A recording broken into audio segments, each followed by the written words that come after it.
Hi everyone, this is David and this is a Subtitle Edit Avalonia update. Active development is still ongoing. So a few months ago I introduced you guys to Subtitle Edit Avalonia, the new version of Subtitle Edit that is in development, and this supports Windows, Mac OS and Linux. Now as we all know, the old, more or less the Subtitle Edit we use does not support Mac, and Nicolaj found out that the platform or Avalonia UI allows for cross-platform use. So I'm doing this video to kind of update because where we went to get the downloads was a little bit different, and now we have some system requirements here, like the minimum, and then for Mac OS and all that, and how to install Subtitle Edit on Mac OS. It's an assigned app. You can read this and see how you do it, and on Linux this is how it goes. And as always, you can always support Nicolaj in what it does, either on GitHub sponsors or via PayPal. Now to download, we used to go to a very far place. So to download the latest release, you just click on releases right here, and I'll leave the link in the description below. And these are more or less automated releases. So you'll see the build configuration, it's a release, build date, whatever date it was done, and then you have the downloads, an installer. This is a zip that you can actually run without installing, and this is for ARM architecture, that is for Windows ARM, Mac OS ARM, Apple Silicon, M1, M2, M3, M4, x64, Intel 64-bit, and then we have Linux. So as always, the installation, fix requirements, please see system requirements, download the appropriate package for your platform, extract the archive or use installer if available, run executable, might need some permission on Mac OS. So please take a note that this is an automated build from GitHub Actions workflow. If I click on assets, you'll still get the same installation, but this allows you to see how big the files are, depending on what you choose to kind of download and use. And you can see more or less the same thing. You may not see what has been released because these are more or less automated releases, but to kind of see, let's go back to code, what's going on.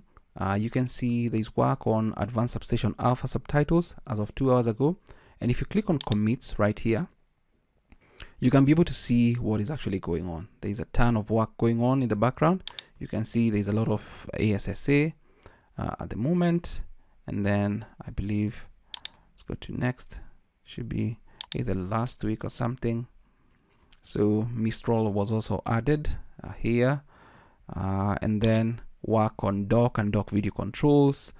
It's a ton of work right here, and as I mentioned in that particular video, Nicolaj mentioned it might be a year until we see a fully working version. This is import, but for now all we have to do is kind of support him by testing out everything he's doing. But if you want to see what's going on, you can actually go through the commits and see, okay, what happened here, what has been going on in the background. If you kind of download, and as he's mentioned here, some features might still be missing, incomplete or experimental as we actively develop this version. Your feedback is invaluable in shaping the future of Subtitle Edit. So I'd highly recommend that you download it, try it out, and remember, some features maybe they're not available yet, but they'll be available and more or less mirror what we have in the Subtitle Edit that we normally use. But if you find an issue, you can always come to the issues page. So you can see there are people who are actually raising issues here, and there's kind of conversations going on here, and you can see all this. So crash while when selecting text. I've been testing this up, and all, so you can see the error, and then there is a fix.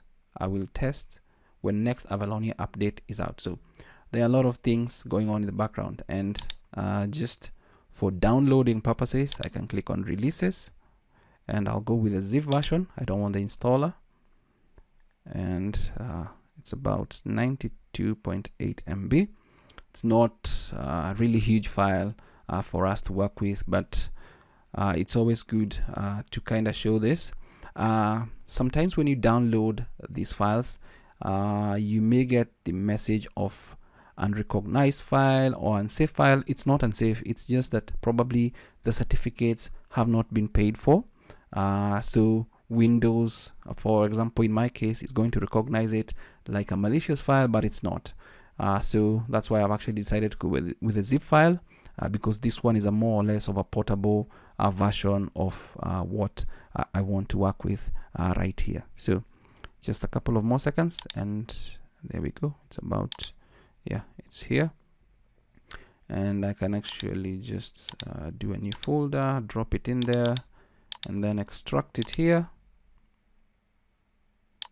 So there we got the files, and I can actually delete the downloaded version and just open it up, Subtitle Edit, and there we go. This is what it looks like. Obviously you can go to settings, because you may need to download some few things.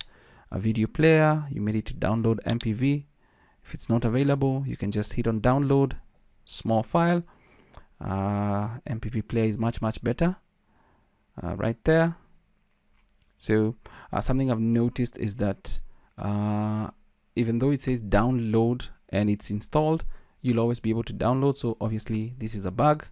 There are other players like VLC right there, and then we should have the option, scroll down slightly, to download FFmpeg, because the waveforms are right here, require that. Even audio, speech to text, download FFmpeg, also another small file, but with a ton of functionality right inside Subtitle Edit.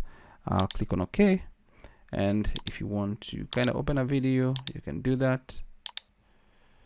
Add your video, you've got your waveform. Everything is starting to look really good right now. You can go to video, speech to text, and then from here, let's go with const me. One thing I'd kind of let us all know is that when you click on that, it does not prompt you for the download at the moment. That is how it should be. But you can also get the download for the model you want. Let's say we go with the base. You download the base. Also not so big. So you can download the base, and once you download the base right here, which I'm finding kind of awkward when doing these tests, but I know obviously, as I've mentioned, it's active development. It's going to change in the future. When I select an engine like Whisper Const Me, if I don't have it, it should prompt me to download it. So when I click on transcribe, it's going to tell me download and use Whisper Const Me. Yes, it's a small file, and there we go. It's going to kick in. It's done super fast. And when I play, in this tutorial, I'll show you how to use this. You can see all that that's going on. My audio is off. Sorry for that. In this tutorial, I'll show you how to use the script's eye contact feature. So a couple of issues, but I'm almost sure if I used a bigger or a better model, then this would be almost crystal clear. But that is an update on Subtitle Edit Avalonia, Subtitle Edit for Windows, Mac, and Linux. Still in active development. As I mentioned, go try it out. Leave your feedback whenever you can, until we make this project a success. That's it for this video. Until next time, stay safe and never stop learning. Thanks for watching.